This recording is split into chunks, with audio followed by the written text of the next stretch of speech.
How do you tell like a strong, independent woman not to like trust her gut? There was a metaphor that we used that Neem was the energy of a person, the Neem was the brain, and I was the heart.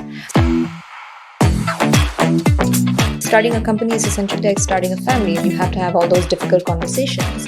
I have two co-founders. Yeah. One is also my life partner, and the other one is a business partner. Right. So already there are many sort of layers in Yeah. there, right? Chemistry is super important. I wouldn't compromise on it. The vibe check. Yeah, absolutely. Because it will take you through the dark moments, Okay. the dark nights.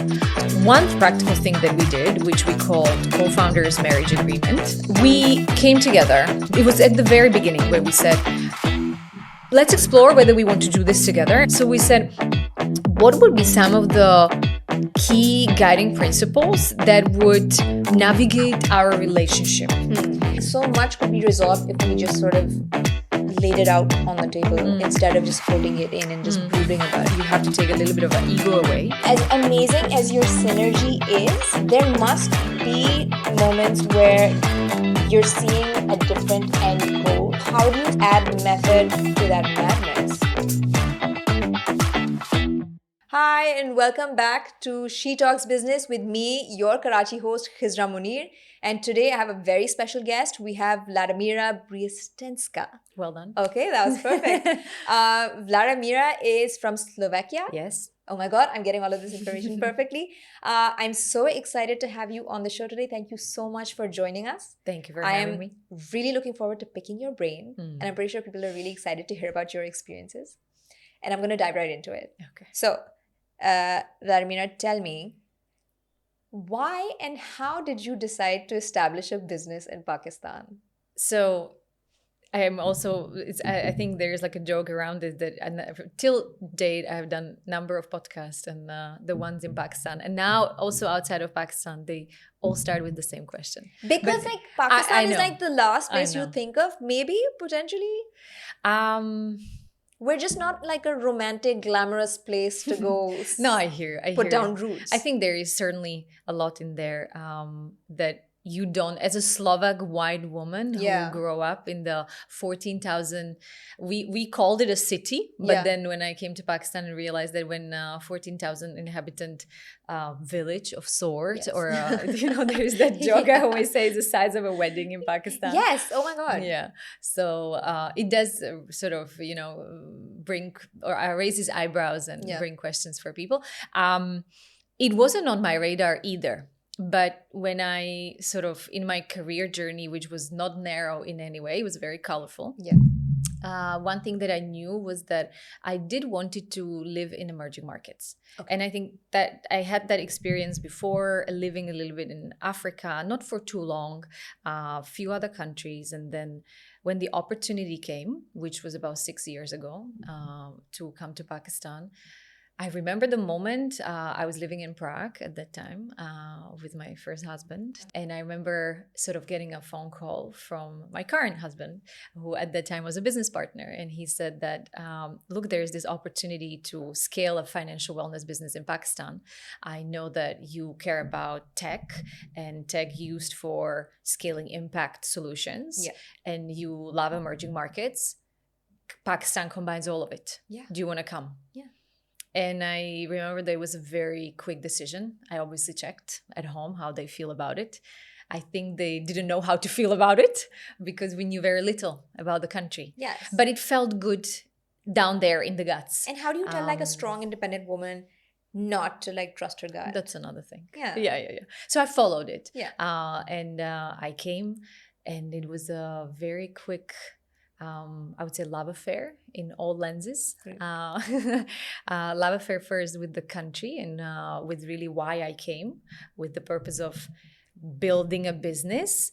But when I came, it wasn't with the idea that, hey, I'm going to build a business in Pakistan. It was with the idea of, I've learned something abroad in my career previously. There is a venture that needs help. There are some people that are keen to collaborate. Can I help? Right. One of the biggest fears that I had, and I said this to Neem, who was the person who called me, and my current business partner and life partner, I said, what can I offer as a white woman coming to Pakistan, helping to think about some cultural aspect for the company and scaling the vision? I said, I know very little. Like, this will feel very odd for people. So it felt intimidating. Right. But the moment when I came, I sort of made this dialogue with myself. I said, I can do one thing. Either I come with this attitude of like, I sort of know it all. Yeah. And I was also aware of the layer of my color of my skin. Yeah. And I think there was a little bit of an assumption that people might look at you like, oh, you've been in US and Europe and you have all these experiences, Yeah. so look up to you. And I didn't want that because it's just, I think it's wrong on many sort of points. And so when I came in, I tried to come in with this mindset of like, I have some of my experiences, Right. of course, but you are my counterparts. Right. You know your space. You Right. know your experiences, lived experiences. You know your people. Can we work together? Yeah. And that's what I said on the first meeting. I said that to Fakhr, who was my counterpart at that time in the company. And I think he did like it. And it worked. So from there, the whole journey sort of started. I like how you very politely said that I didn't want to come and white-splain your own culture to you. Yeah. And I think it was the perfect approach to take while coming here. It sounds like finding the right co-founder is a lot like finding the right partner. And we will get into that eventually because you seem to have found both. And it's a relationship that can make or break the entire future of your potential company, your potential startup. How does one find the right co-founders? Because you, for the most part, have found the right co-founders. Yeah. So, no, very important, good questions. I feel like we don't ask that question enough or spend enough energy or time to actually distilling like how much energy you should put into defining with whom you are going to build business, because we do call it that there is a marriage co-founder agreement, or people sort of joke about it. It's a relationship which equals or sort of is a parallel to a marriage. And I think there is something in there. So in my case, maybe just continuing the journey, right? So I have in the business that we have built in Pakistan, which is called Neem, is the Neem tree. I currently I don't think it's going to change. I have 2 co-founders. One is also my life partner, and the other one is a business partner. Right. So already there are many sort of layers in there, right? With the current life partner, so with Neem, he was the person who I knew. So we know each other for about 11 years right now. We've had a very solid foundation of being very good friends and business partners before. So we worked together professionally. The other co-founder came into the journey when sort of in the first year of being in Pakistan. The reason why I'm sort of going through that analogy of how we knew each other is that, or how we found each other, for me, having the foundation with Neem was very important, because I think we figured out that there was a lot in common in terms of the mission and purpose of how we wanted to approach and the problem and sort of the solution, how we wanted to build. The other co-founder that came in, Naeem, which is also Naeem and building Neem. Yeah. But it has its system. He very much beautifully fit in. And I think we spent the first half a year really going deep into knowing each other. Because it's suddenly from duo, we were a triangle, right? Yeah. It was the 3 of us, and with these layers of being life partners, because sort of our relationship sort of evolved with Neem, and then that was also something that Naeem was aware of, but we also had to sort of tackle together, because obviously it creates questions and potentially fears. Because am I going to might be left feel out? outnumbered, Absolutely. or like, is this an ambush? Yeah. I think it's very real. Yeah. I'm not sure whether it's a real concern, but it's a real question to ask. I mean, it's a natural consideration. How will this affect the dynamic of decision making? Yeah. So hence, because we were aware that that's it, but that was not the only reason, of course. I mean, whether you have this type of dynamic in the co-foundership or you are business partners solo, I think it's super important that you ask yourself the bigger question, and you start from are we aligned on the value system? And that's where we started. Yeah. So we started actually on the value system in terms of what really matters to us on professional and human level. And is that something that aligns? And the moment when we realized that that's where we very much sink in as three people, as three business partners, the fact that, let's say, personalities might be a bit different and we have very complementary experiences that come together, that's a benefit. But if the foundation around the values would not sort of fit in as a puzzle, I think that's where it breaks. But again, like I remember we've had the number of conversations, because it was actually during COVID, like we've had a number of calls just asking very honest, raw, sometimes uncomfortable, actually often very uncomfortable questions to each other in terms of like, how are you thinking about this? And why do you really want to do this, right? Yeah. How are you thinking about potentially exiting? Like, are you committed for a certain time frame, like for a number of years, Yeah. etc.? Do you have something else? Learning about families. So you go deep. And I would recommend everyone to do that.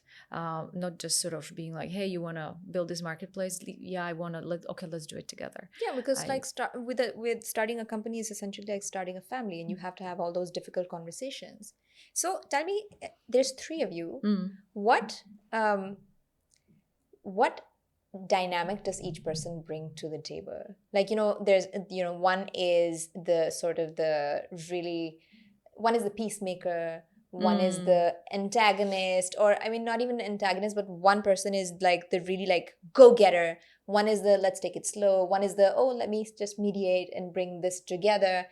What part do each of you play in this trio?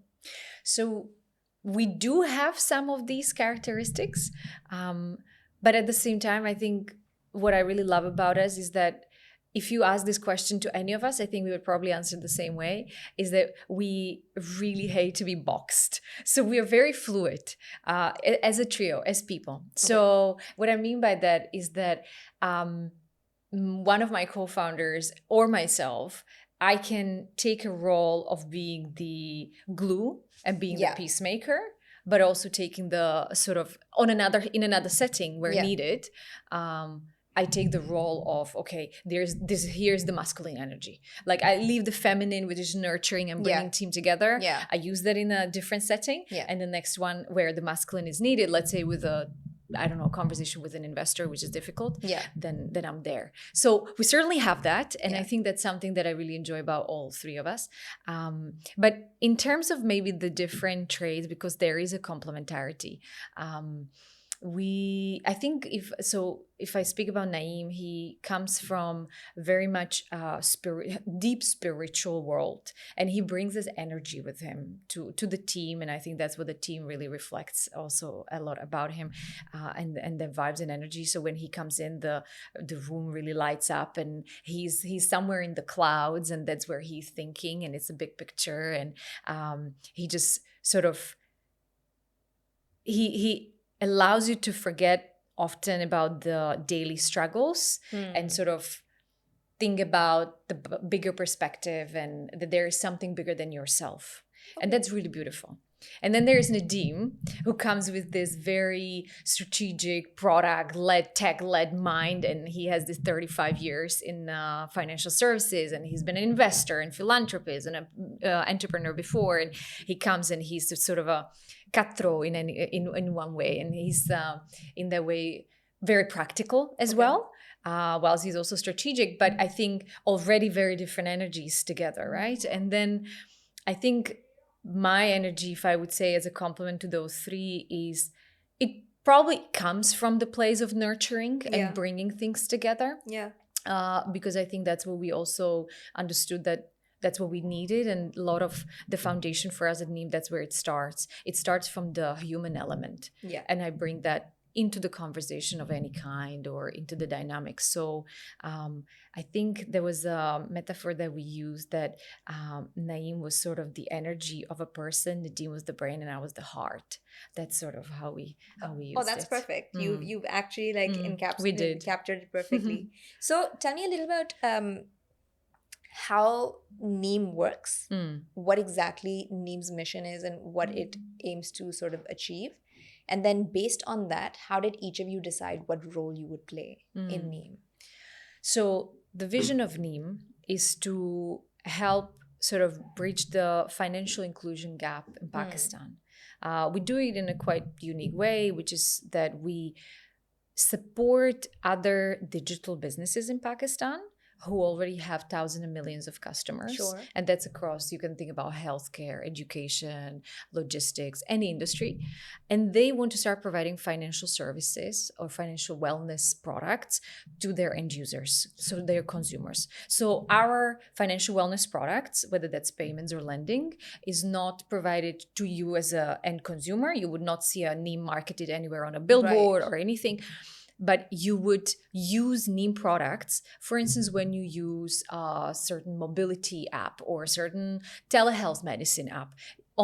On the back of that telemedicine app is Neem financial wellness product. So we empower other businesses so that they can sort of provide financial inclusion products to their users. It's called embedded finance in the industry. There's a telehealth medicine in Pakistan, a major brand, Sehat Kahani. I don't know if you can say it. Yes, of course, okay, absolutely. beautiful. We've So interviewed Sehat them Kahani also. has a 1.5 million patients. They also have rural clinics across Pakistan. And what we are now trying to partner with them is that Sehat Kahani is collecting fees for all the so for when the patient come to the clinic. So there's they get the treatment, right? So they're paying for the treatment to Sehat Kahani. So what we are trying to help them is to collect digital payments, right, from the patient. So that's one thing that we are helping the founders of Sehat Kahani and Sehat Kahani as a business. And that's digital payments. We are now venturing out into earned wage access. So an advanced salary product. So a lot of employers in Pakistan who are concerned about the financial well-being of their employees we are embedding our product into sort of their payroll or their cycle so they can provide it to their employees. So it's both on the payment side and then earned wage access. It's not very much a loan, but sort of a financial wellness product. Sure. So that's sort of the high-level vision. The idea is that we believe that we can support other businesses who already have millions of customers with those financial wellness products rather than us going and acquiring every individual at the time. I think that makes more sense. Idea. You save time and energy on the acquisition and just go directly to the source. Absolutely. And what role do each of you play in that? So I think there was a very interesting conversation at the start because you've got three people. Whilst we are you could say, the spirit and the brain and the heart, we also are very alpha personalities. Yes. All three of us. Of course.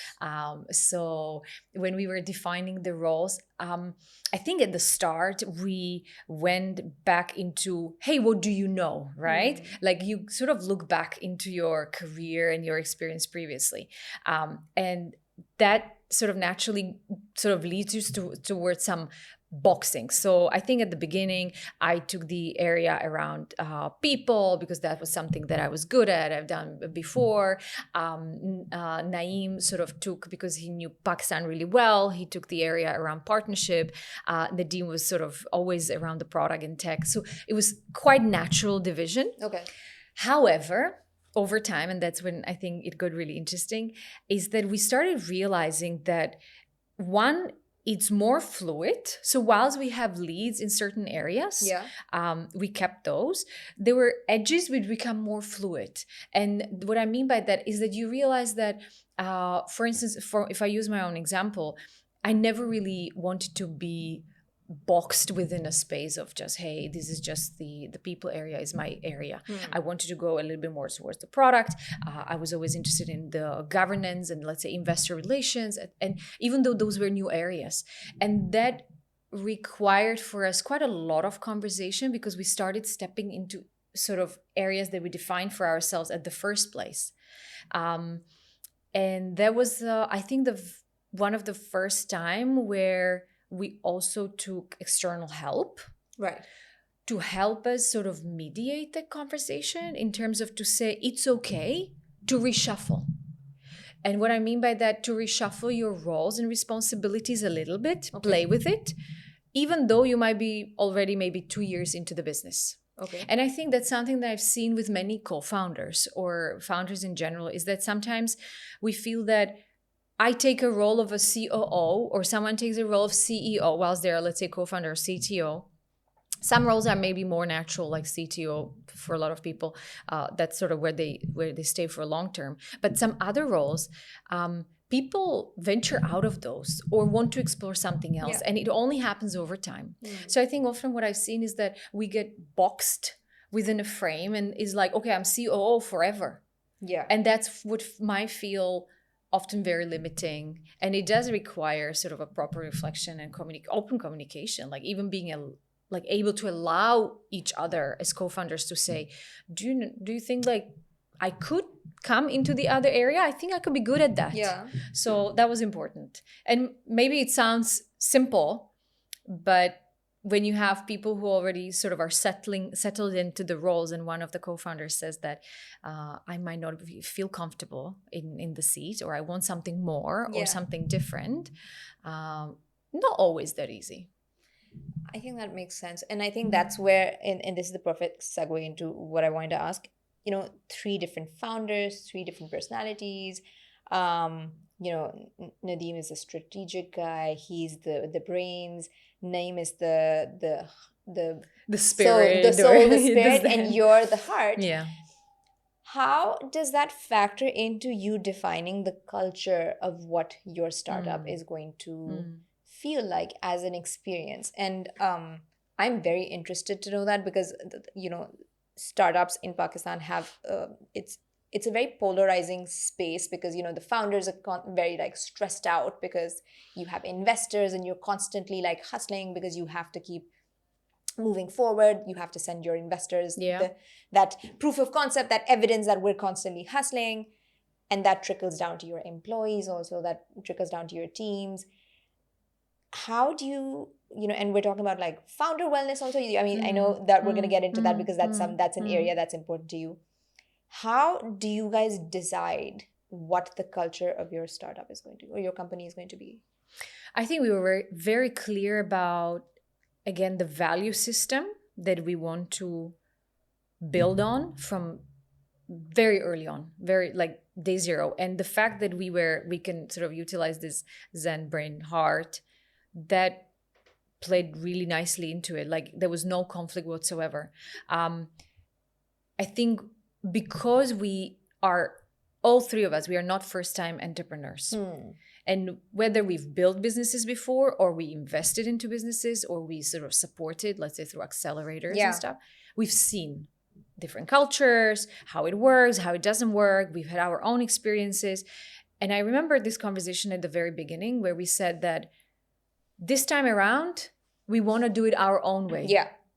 And our own way meant we want to do it with people where we feel that we can have good relations. I know we often say that you shouldn't try to build a family, and we don't try not to use that language in the culture, but we wanted to at least be able to have some level of friendships within the company. Build a culture people want, where you want to come in, right? Exactly. I mean, you spend That's very important. so much time. Absolutely. We all do at the company. So I think what we certainly wanted to avoid was like to minimum any type of politics. That was something that we wanted to put aside. Backstabbing. We knew that we wanted to build a culture which has a major level of transparency in communication, even to the level which might feel uncomfortable at times. Yeah. But we sort of learn and train that muscle. We knew that we want to build a culture which encourage, but this trickles from leadership and from us, which encourages a lot of self-awareness. And I think that's the communication bit and the self-awareness, I think, are 2 core pillars for our culture.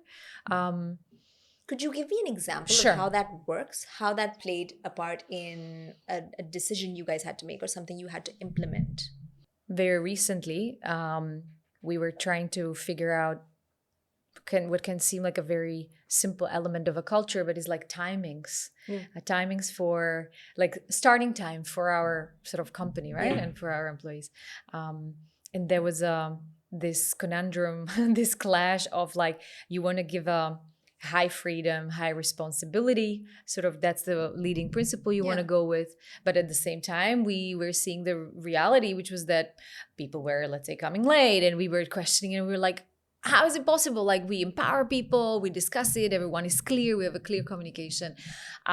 So we sat down, and I do remember that we had different sort of approaches to this. One of us was of the view that we should still sort of give more trust in the empowerment. We should lead with the empowerment and let people sort of be more free. And it's more about the result-oriented culture. And then there was the other approach, which was within three of us, within the co-founders, which was that actually, you know what, like there are some guiding principles that we need to turn into rules, and potentially even explore the optionality of not a punishment, but there is some sort of a what's the word in English? That when you break a rule, you have to be penalized. You have to be penalized. Thank you so much. I mean, the penalization or being penalized doesn't even operate within my vocabulary in some way. So that was a clash. And we were sort of trying to explore. We brought in also our people and culture team. We've had that conversation. We came to a place where we sort of found a way in the middle where we were saying that, hey, we're going to give some sort of concrete guidance to the people. We're going to introduce some penalization, like tracking mechanisms, which I personally hated. And we introduced this to the team in sort of our circle, like a team circle.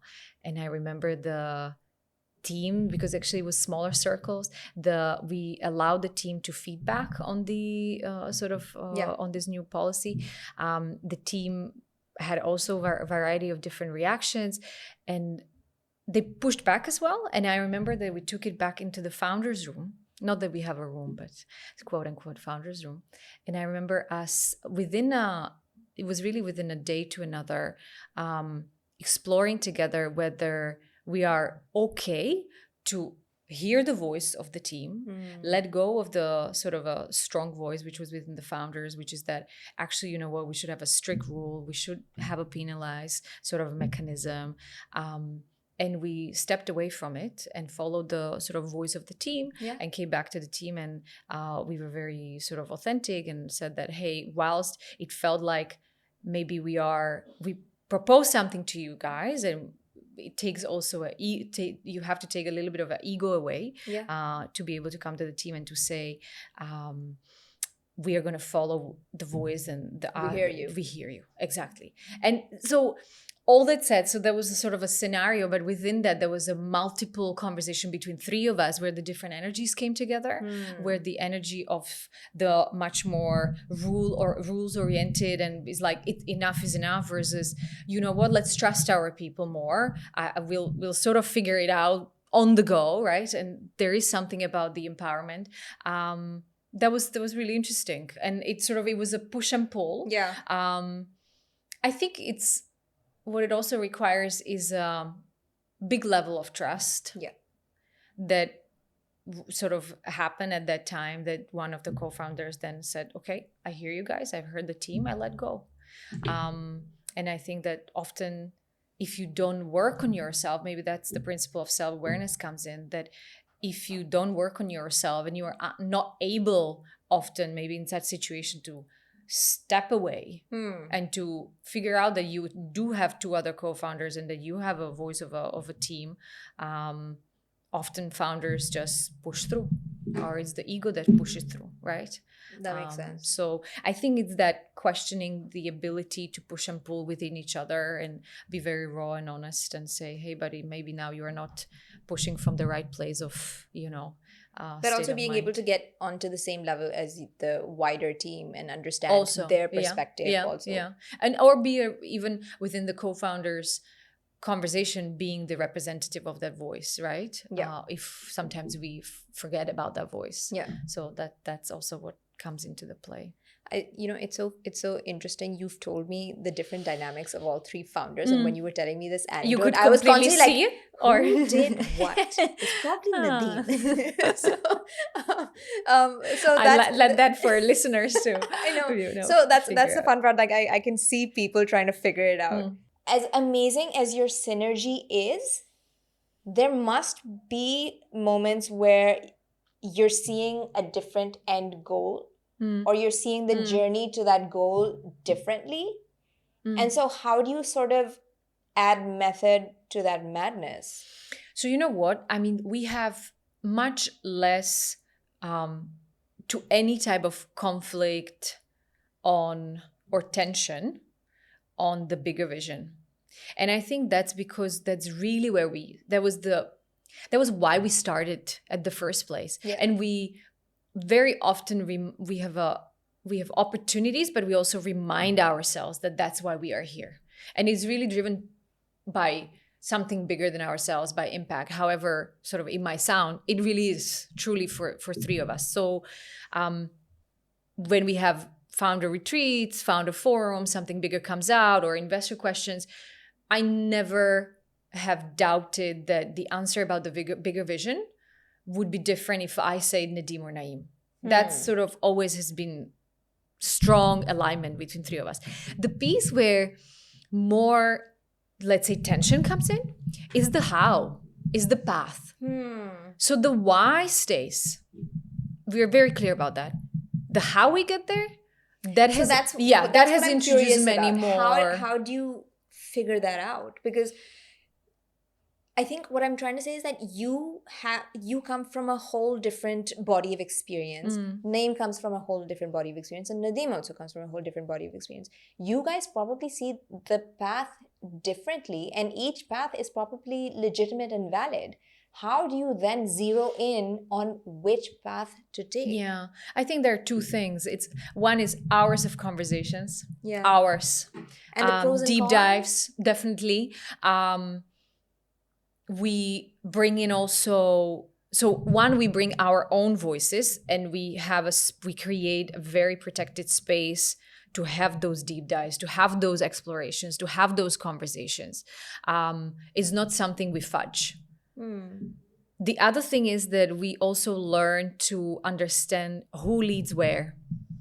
So whilst I would say we are fluid, we do have our areas of leadership or expertise, if I say that. Where one of you would be like, okay, this person, I'm going to step back a bit because I know this person knows more than me. Yes. However, there is still quite a big level of responsibility on that lead within three of us. So let's say if there is something around investors governance, I bring it in, but there is a responsibility for me to make a pretty good case. It's not like, hey, I know my space, and because I lead this at Neem, you guys have to just trust me blindly. No. There's like, I bring a good case, it's the guys question me, we have a conversation, but yes, there's a sort of additional level of trust that she knows that space more because that's where she operates, right? Absolutely. So I think it's the protected space to have the deep dives. Then there is the leadership within this respective areas. I would say that there is a third layer, and we bring in third voices.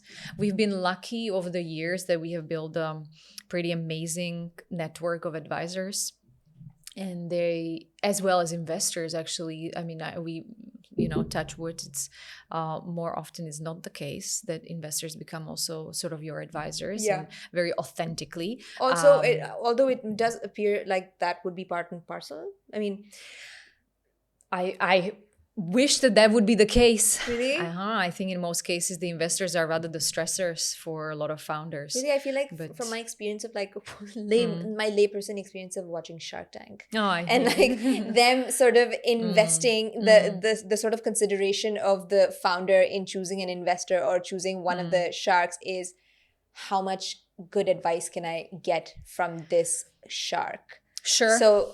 Sure, that element is of course not there. Play in real life? I think that dynamic is also there, but there is also a very strong power dynamic. Yeah. That the founder is relying on a financial investment, financial support from an investor. Yes. And when you are a founder in a market like Pakistan, you don't have the luxury of choosing from a major array of investors, right? Absolutely. So often, especially now, think about being a first-time founder and you are out there, and there are a lot of those sharks. Many of them are not sharks, actually. And there are some really awesome, conscious, human investors as well, Yeah. right? So not to put them all into the same bracket.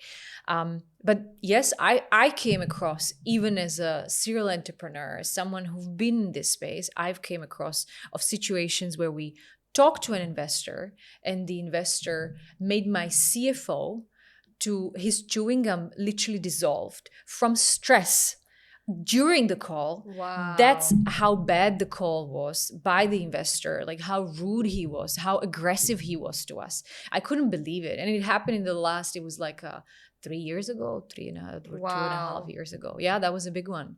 And we were aware to the level of our value system, luckily, and self-aware and experience, that we were able to respond in a way to say, this is not okay. Yeah. And we are putting a boundary. And we went back to the investor and said, we don't want to engage any further. And we said why, right? That there was a misalignment in terms of how we were treated and the value system and everything. But now imagine you have a first-time founder, you have a minority founder, right? Who is just trying to figure this out. And you come across someone who is aggressive. And not that all investors are aggressive, but there are many instances where the power dynamic of like, hey, I'm here to give you money. And so you are here. I know what I'm talking about. You are here I've done at this my so many service. times. Yeah.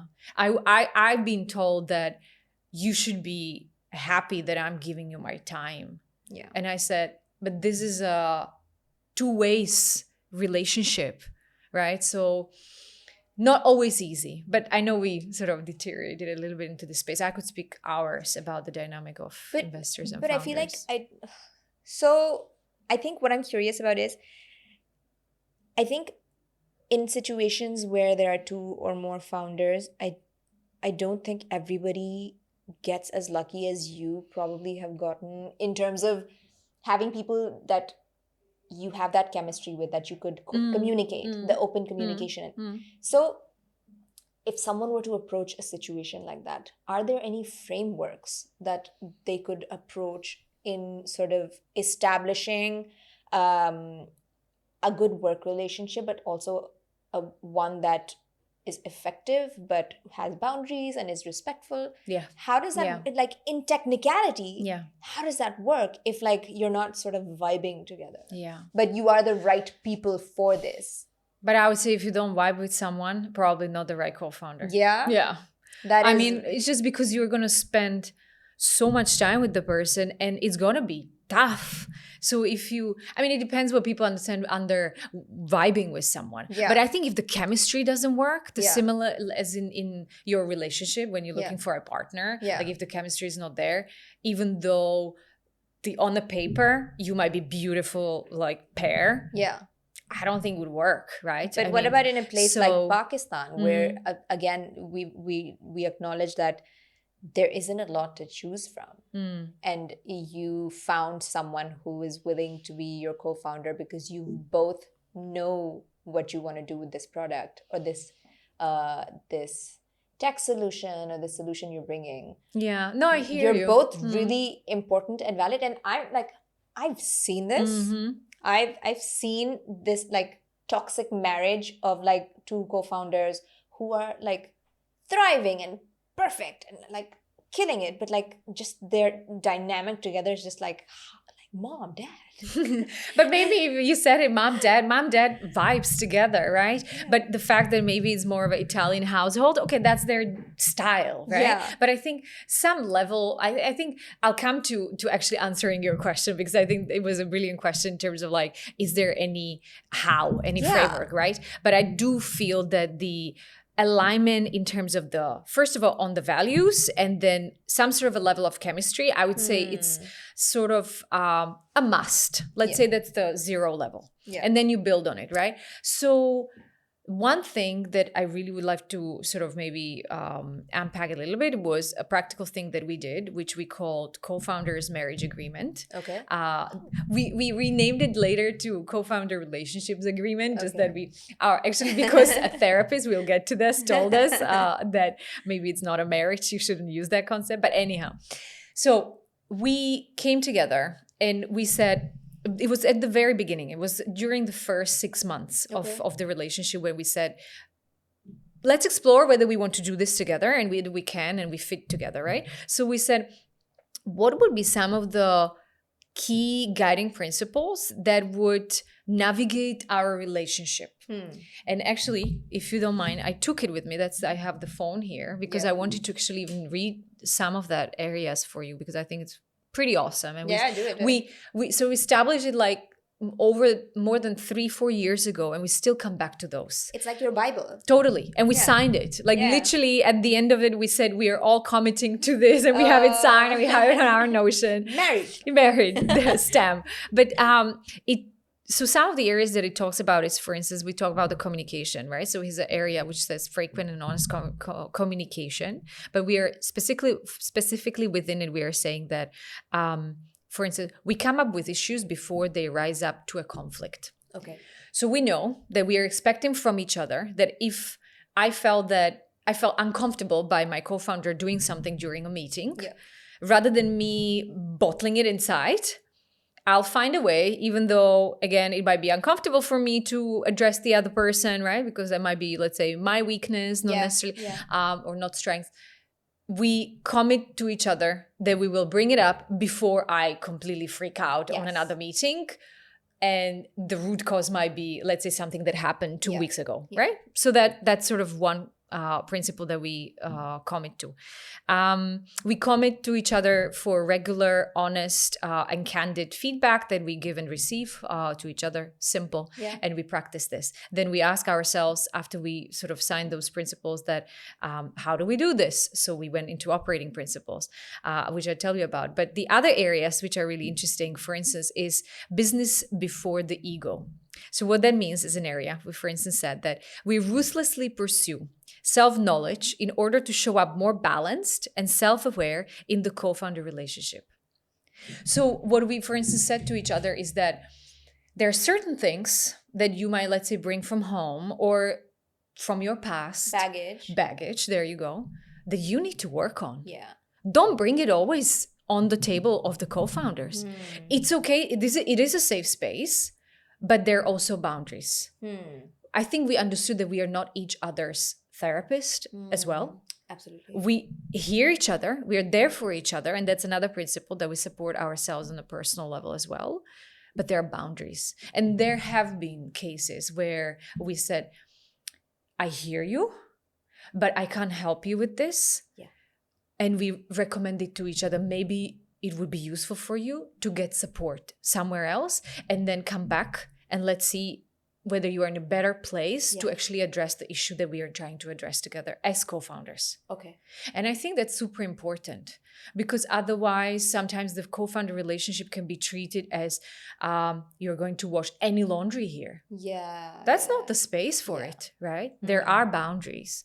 So those are just some. There are a few more areas in here, but coming to your questions. But you've perfectly answered my question. I was curious that everything right now is sort of abstract and up in the air and sort of just intuitive and based on the relationship, but like everyone doesn't get that scenario. So I think this is a great idea, and that's exactly what I was curious about. And how much did each of you contribute to this? There's one person who's like, I will sort of make this sound like an actual contract. And one person's like, no, but this is important to me. So there must have been those conversations. No, so in our case, I personally took a lead on, and I think you have to have someone within the relationship who sort of says like, okay, I'll take the lead, but I'll create the space for us, and then we co-create. So that's what happened. So I took a lead on saying, I think this would be important for us. Are you guys up for it? They were all up for it. We sat down together, and that's where we started sort of defining on piece of paper and on the wall what are some of the important areas for each one of us. We were seeing when there was an overlap, and when there was an overlap, that something stood out for us, right? Like, okay, this is non-negotiable. There were not that many areas which felt like areas of tension, where we would feel like someone says like, I really want this in the contract, and the others are like, no, this is completely outside of my world of value system. I think that was good. Again, it's a signal, like if your co-founder brings in something where it feels like it's violating your space, right? Or your values. Sure. I think it's a signal. So Yes. hence why I think it's super important to have that conversation early on. Yeah. And to ask those questions like, hey, what are the key important things for you in order to have a healthy relationship or healthy dynamics? And I think once you do that, that's when you realize whether there is an alignment, misalignment. Is it workable, not workable? Yeah, that's sort of what happened for us. And in our case, there was, hence why we are still together, there was a major overlap, very little outside. The other thing that I think is very important is that it doesn't stay a paper somewhere on a Notion or in a drawer. It's something that we Go back to every day. mostly in times of let's say some conflict arises, and for instance the value or principle of being respectful to each other. Yes. That's something that we come back to a lot. Yeah. And we say, hey, pause, let's sort of reframe. Keep it respectful. That's what we committed to each other. So I know you're like the founder wellness, and that area is very important to you. And there's another initiative that you're involved with. Can you take us through that? Sure. So my journey in the entrepreneurship started by being sort of side-by-side entrepreneurs before I became one myself. So I observed a lot of dynamics between co-founders, but also just solo founders. And my role was supposed to be helping them to scale their businesses and connect them to the right people and think about business models, etc. What it came to when I had conversations one-on-one with those founders, most of the things they wanted to talk about was their personal journeys, what they were going through, the roller coaster. They wanted someone to listen, to just being able to have a safe space and being very honest about the experience they're going through. Okay. And so when that happened, that was many years back, I started asking, it was during the time when I was working within an investment fund. And I asked back with the team the question. I was like, what are we doing for the founders for the more human experience, personal experience? And we were not doing much. Yeah. And that was the time when we founded the Future Farm, which is a global organization which is trying to normalize and really demystify mental health, emotional health for founders and entrepreneurs. Yes. One of the things that I really found out years back is that even the ability to talk about the fact that it's tough to be a founder or to take this experience as an entrepreneur, as a life path, and that it has major impact on you as an individual, on your family, on your community, on your physical health. It's still something that people are maybe okay to talk behind the closed door, maybe to the best friend, maybe not even there, very little to the family. That's what I realized. Very little to your co-founders. Like it's a very lonely space because it is a lonely space. Because nobody except for any other founder will actually understand that experience. Your family will not understand that experience. And your family often has a high expectations of you because I sort of remember a lot of cases of founders who pivoted from high profile corporate careers, right? Yes. They provided for their families and but they pivoted towards being a founder, which is a hustling, and suddenly your financial situation changes. And that's where your family actually, not necessarily intentionally, but becomes a place of stress because they have expectations for you to show up in the same way. Have you made it big yet? Are you making money yet? Absolutely. And then you come to layers like the wider ecosystem. You read all these news about glorifying the hustling and glorifying success, and suddenly you are there working night and day and trying to make something work, right? Yes. And a lot of the founders fail like failures, right? And they ask themselves like, oh, can I share this with someone? Like, I can't really share this with an investor. Well, it's changing. That's the good news. But still too many investors, you can't really speak about the fact that you are going through depression or you are navigating, let's say, something at home, right? I mean, you feel that you might not be the prospect for the follow-on investment. So yeah, it is very lonely. It is very lonely. So hence, when with my other co-founder and Neem, so Neem and myself, we share 2 ventures together as co-founders, but there's also someone called Nectarius Lolios, who is a very experienced sort of ecosystem leader, and he Yeah. supported hundreds of founders over the many years. And we founded Future Farm really with that vision to say, it is okay. Yeah. Most of us go through this experience. Let's talk about it. Okay. So our flagship project is Naked Podcast. We Yeah. called it Naked because we wanted to be naked on it. Be naked about the experience Yeah. of also the darker sides. And the response has been really amazing and very warm.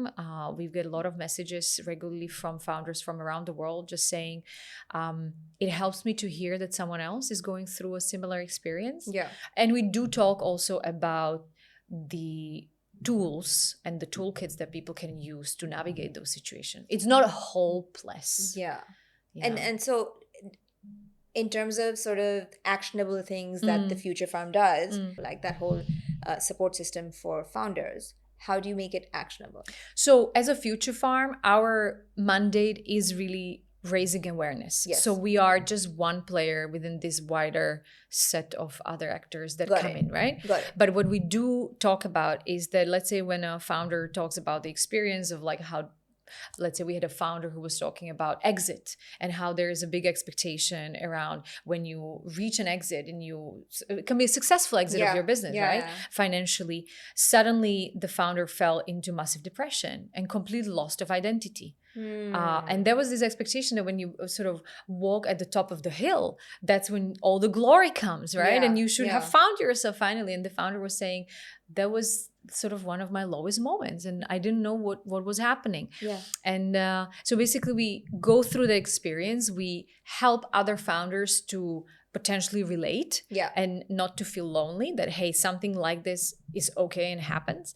And then we sort of navigate towards the second half, which is like, so how did you navigate that situation? What were some of the tools that you use? And we go through those, and there are multiple. People utilize, they build their own self-care system, whether that's going out and reaching out for help to someone like a founder's therapist.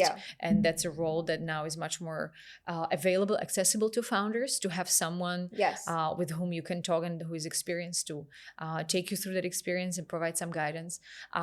Founders also talk about their sort of toolkit around self-awareness. So they invest a lot into knowing sort of how they get stressed, like what are the triggers that stress me, right?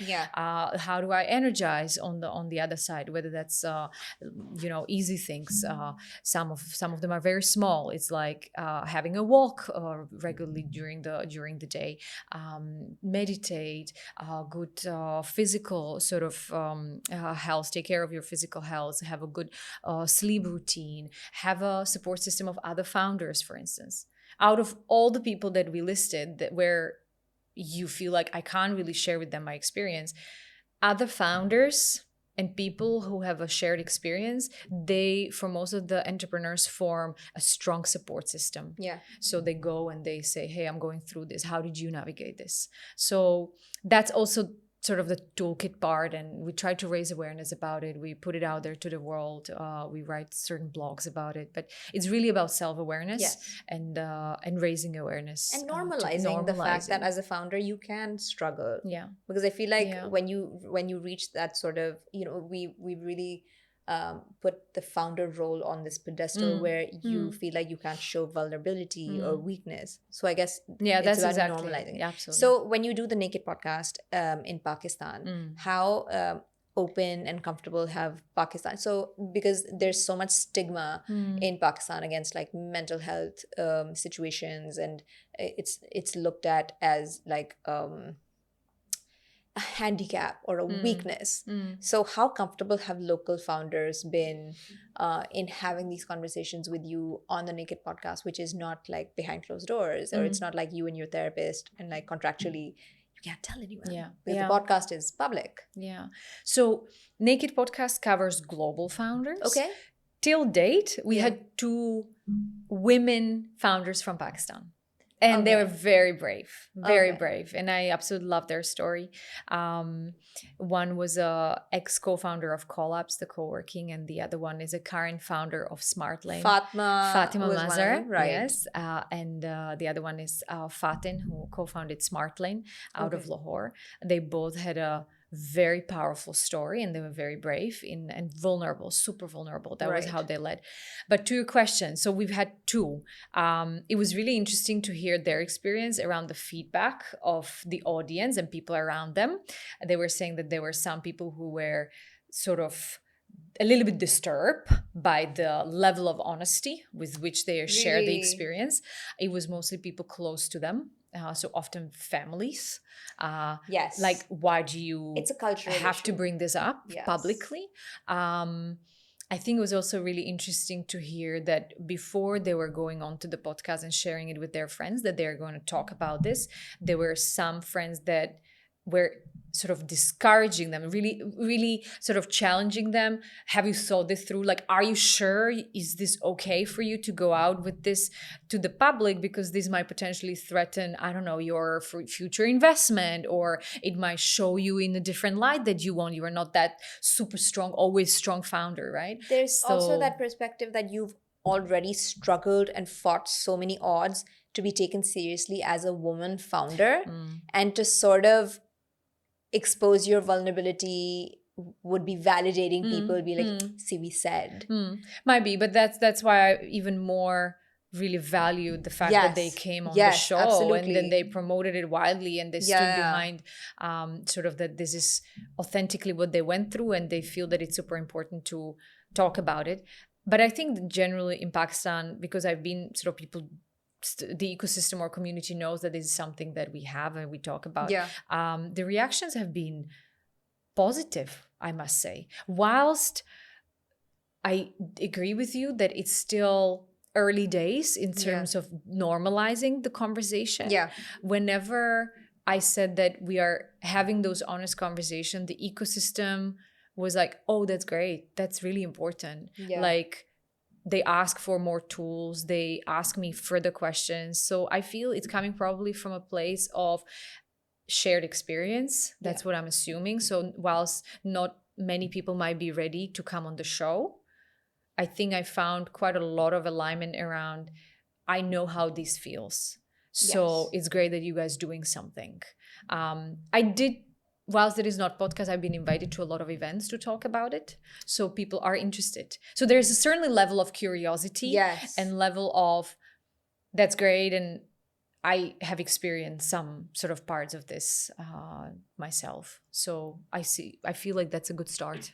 We Yeah. can build on this. I feel like with all of this, you know, the Future Farm and the Naked Podcast and everything, do you sometimes feel like the therapist out of like all three of Oh, you definitely. founders? Oh, and that's such a thank you for bringing this up, because I said this to my co-founders, and I think it's a beautiful bridge to something I'll share, which is that we had a situation where there was a tension, there was a conflict arising. It was a little bit about reshuffling our roles. We talked about that before. And there was some sort of embedded assumption that Vladimira is going to design the whole session and be the mediator, while she also sits at her seat with the head of a co-founder. And I said, no, that doesn't work that way. Like, I don't want to be the therapist. I don't want to be the mediator. I want to play my role as a co-founder fully, right? Yeah. So I shared that with them. It wasn't actually intentional. I think they were coming from a place, you know how to do it. Yeah, You're good at this. So you'll guide and facilitate the Yeah. conversation. But it was the fact that I brought it up actually brought us or moved us to a point of venturing out and bringing into that conversation a third party. So we actually brought in a therapist who is experienced in working with co-founders and founders dynamics and founders themselves. And she helped us navigate through the conversation. And we've had that multiple times, and it was brilliant. And we loved it, all three of us. That's what I was curious of, because I was like, and I think women are sort of forced into that role sometimes. We just sort of take it for granted, like, you know, she'll do it. Vladimira will do that part. We don't need someone else because she's so experienced in this area. So yeah, you know, I was thinking about it the whole time. I was like, you know, whether she likes it or not, the reshuffling, whatever the boundaries, the contract, but pretty sure the guys are making you play that role. But I think then the responsibility is on us to say, you know what, I hear you, but no. Thank you, but no. Let's look for another way to sort of solve for and this. That's also a really interesting sort of case study of how you addressed that situation where you've built this sort of rapport and this relationship with your co-founders where you could be like, instead of being like, why are they making me do this? Okay, fine, I'll do this. You were like, no, I'm not going to do it. I want to be co-founder. Like, I want to play my role. So I think that is a really important part. And I love that in this entire conversation, you're not the female co-founder. You're one of the co-founders. And I mean, I'm sure your co-founders have given you that that respect and that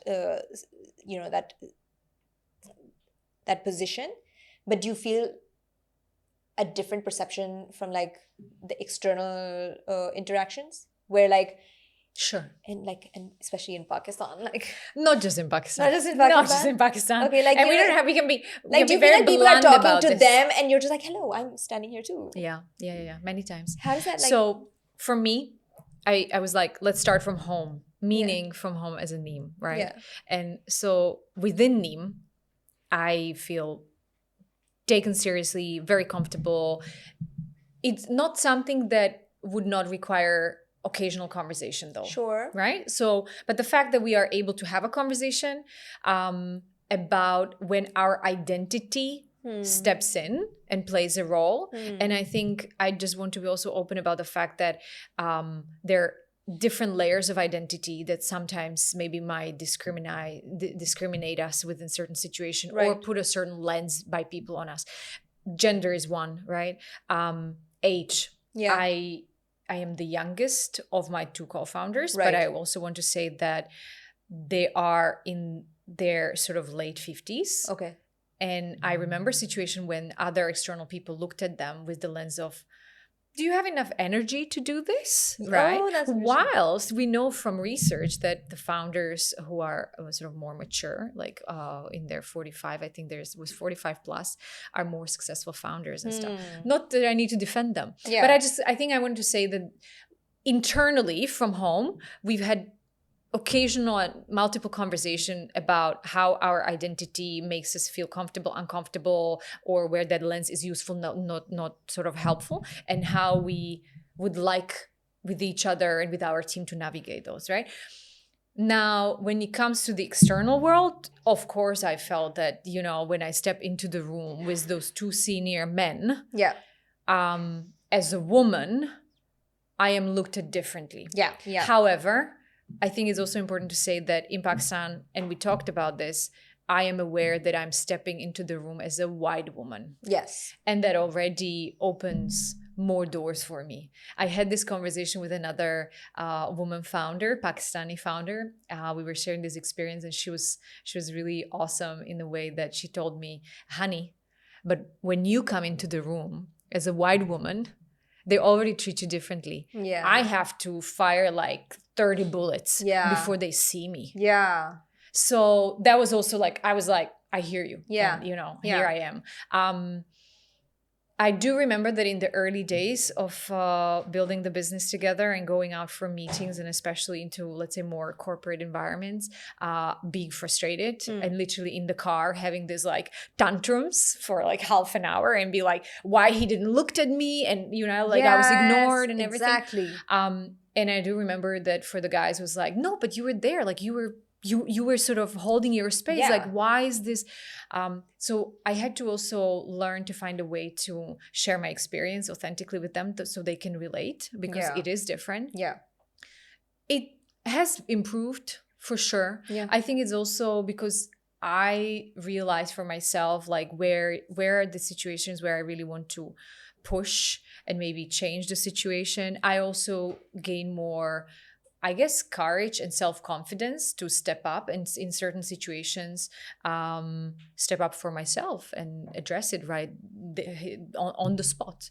And I think when that's the very language important. Absolutely. It is. I feel like we change the status quo. Yeah. So much could be resolved if we just sort of laid it out on the table instead of just holding it in and just brooding about it. Oh, definitely. Okay. So, Vladimir, if I was to look for a co-founder, Mm-hmm. what 3 things should I look out for? Okay. Like if I could only choose 3. These questions of like the top 3 I know, things. this is an But I exam. hear you. Okay. So 3 things Yeah. that I believe would be important to look for. Yeah. I think we talked about at least 2 of them, Yeah.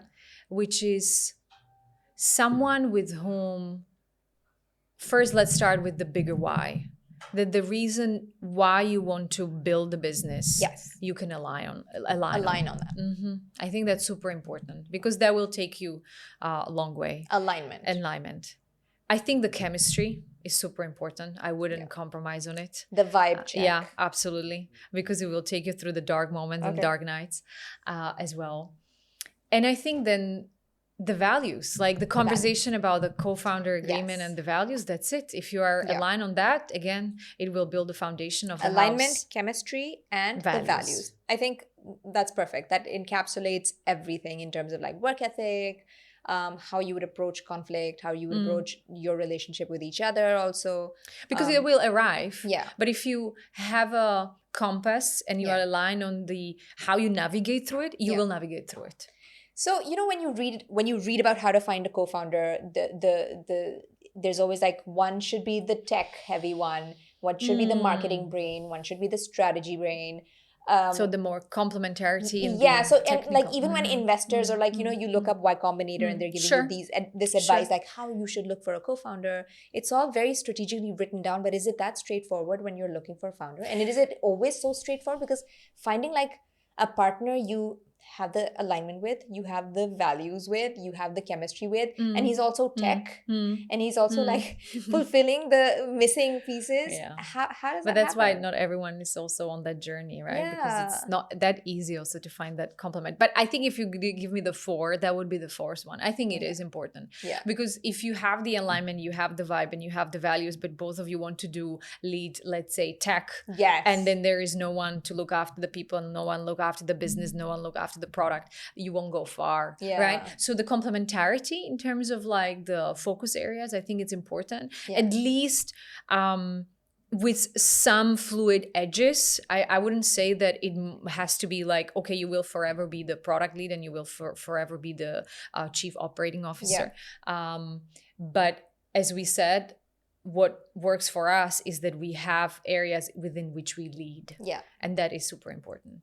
And that is what gives also, the comfort to, let's say, investors or to our team, that when there is a conversation about legal, there is someone who can deep dive into it rather than having 2 co-founders who are just coming from a tech space but have no idea about how to build a business model or go to market strategy. So I think that's our 4th. Yeah, that makes sense. So I think my last question was, what piece of advice would you give to like founders looking for like the perfect co-founder? But I feel like this entire conversation has been one big like advisory session on like the ideal founder co-founder relationship. But like if you had to like give me a one-liner piece of advice on what it takes to be a good co-founder or what it takes to have a good founder relationship, I think ability to talk with each other, and so the communication. Because whatever comes up, and if you don't bring it up and you keep bottling or you keep resolving it outside, you don't provide the feedback, you don't communicate, you don't talk, I think that's done. Business is done, right? I mean, I think that would be it. Is that the one thing, if there is a one thing, but for us, really, communication has been the golden piece for us that sort of, makes it for us. Thank you so much, Vladimira. And I mean, I hope you could tell that I was genuinely enjoying this conversation and constantly interrupting you. I'm so sorry. No. But I was genuinely having this, like, I had a great time. Thank you so much for joining us. Thank you for having me. Thank you so much for joining us on She Talks Business. We are regularly coming up with more episodes from London, Bali, and Dubai. Thank you for joining me. This is your Karachi host, Khizra Munir, signing off. See you next time. Bye.